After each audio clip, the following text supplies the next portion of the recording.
പ്രിയപ്പെട്ടവരെ, ദൈവമുണ്ട് എന്ന് നമ്മൾ ഇന്നലെ കണ്ടിരുന്നു. നമ്മുടെ ദൈവം ത്രിത്വൈക ദൈവമാണ്. അതായത് നമ്മുടെ ദൈവം ഒന്നാണ്. എന്നാൽ നമ്മുടെ ദൈവത്തിൽ 3 ആളുകളുണ്ട്: പിതാവ്, പുത്രൻ, പരിശുദ്ധാത്മാവ്. അപ്പോൾ ചോദിക്കാം, ദൈവം ഒന്നാണെന്ന് പറഞ്ഞിട്ട് പിന്നെന്താണ് 3 ആളുകൾ എന്ന് പറയുന്നത്? ദൈവം ഒന്നാണ്. എന്നാൽ ആ ഒന്നിനെ എങ്ങനെയാണ് മനുഷ്യൻ വ്യാഖ്യാനം ചെയ്യുന്നത്? ഉദാഹരണത്തിന്, ഒരു കുടുംബം എന്ന് പറഞ്ഞാൽ ഒരാളിനെയല്ല ഉദ്ദേശിക്കുന്നത്. എന്തിനേറെ പറയുന്നു, നിങ്ങൾ നിങ്ങളെപ്പറ്റി തന്നെ ചിന്തിക്കുക. നിങ്ങൾ എന്ന് പറയുന്നത് നിങ്ങളുടെ ശരീരമാണോ, അതോ ശരീരത്തെ നിയന്ത്രിക്കുന്ന നിങ്ങളുടെ മനസ്സാണോ? മനസ്സ് എന്നൊന്നില്ല എന്ന് പറയരുത്. ഒരേ മാതാപിതാക്കളിൽ നിന്ന് ജനിക്കുന്ന ഇരട്ട സഹോദരങ്ങൾക്ക് വ്യത്യസ്ത മനസ്സായിരിക്കും. അതിനാലാണ് അവർ വ്യത്യസ്ത രീതിയിൽ പെരുമാറുന്നത്. ചിലർ ഒരു മനുഷ്യനെ അവൻ്റെ ശരീരം, മനസ്സ്, ആത്മാവ് എന്ന് 3ആയിട്ടും തിരിക്കാറുണ്ട്. എവിടെയോ അദൃശ്യനായി നിൽക്കുന്ന ഒരു ദൈവത്തെ മനുഷ്യന് എത്രമാത്രം സ്നേഹിക്കുവാൻ സാധിക്കും?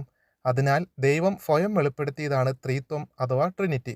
യോഹന്നാന്റെ സുവിശേഷം 1-ാം അധ്യായം 1-ാം വാക്യത്തിൽ, ആദിയിൽ വചനമുണ്ടായിരുന്നു, വചനം ദൈവത്തോടു കൂടെയായിരുന്നു, ദൈവം വചനമായിരുന്നു എന്ന് പറയുമ്പോൾ തന്നെ 2 അസ്തിത്വങ്ങൾ നമുക്ക് കാണുവാൻ സാധിക്കും.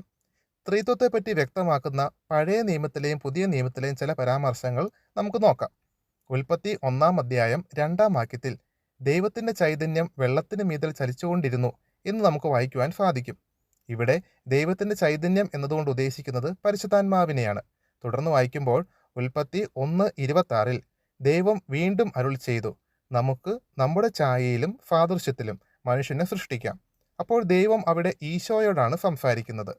ഉൽപ്പത്തി 3-ാം അധ്യായം 22-ൽ മനുഷ്യൻ വിലക്കപ്പെട്ട ഫലം കഴിച്ചതിന് ശേഷം ദൈവം ഇപ്രകാരം പറയുന്നതായിട്ട് കാണാം, മനുഷ്യൻ ഇതാ നന്മയും തിന്മയും അറിഞ്ഞു, നമ്മളിൽ ഒരുവനെ പോലെ ആയിരിക്കുന്നു. അപ്പോൾ ഉൽപ്പത്തിയിൽ പല ഭാഗങ്ങളിൽ ദൈവത്തിൽ 3 ആളുകൾ ഉള്ളതായി നമുക്ക് കാണുവാൻ സാധിക്കും. പുതിയ നിയമത്തിൽ ഈശോയുടെ ജ്ഞാനസ്നാനത്തിൻ്റെ സമയത്ത് പിതാവായ ദൈവത്തിൻ്റെ ആത്മാവ്, അതായത് പരിശുദ്ധാത്മാവ്, യേശുവിൽ പ്രവേശിക്കുന്നത് നമുക്ക് കാണുവാൻ സാധിക്കും.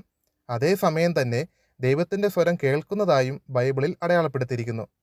അതുപോലെ യോഹന്നാന്റെ സുവിശേഷം 14-ാം അധ്യായം 26-ൽ, എൻ്റെ നാമത്തിൽ പിതാവ് അയക്കുന്ന സഹായകനായ പരിശുദ്ധാത്മാവ് എന്ന് ഈശോ പറയുന്നതായിട്ട് നമുക്ക് കാണുവാൻ സാധിക്കും. അതുപോലെ മത്തായിയുടെ സുവിശേഷത്തിൽ ഈശോ ഏറ്റവും ഒടുവിൽ പറയുന്ന വാക്യം ഇങ്ങനെയാണ്, പിതാവിൻ്റെയും പുത്രൻ്റെയും പരിശുദ്ധാത്മാവിൻ്റെയും നാമത്തിൽ അവർക്ക് ജ്ഞാനസ്നാനം നൽകുവിൻ. പ്രിയപ്പെട്ടവരെ, ത്രിത്വത്തെ ഭൂമിയിലുള്ള ഒരു വസ്തുവുമായി താരതമ്യപ്പെടുത്തി പറഞ്ഞാൽ മാത്രമേ ഞാൻ വിശ്വസിക്കൂ എന്ന് വാശി പിടിക്കരുത്. മനുഷ്യബുദ്ധിക്ക് അതീതമാണ് ദൈവം.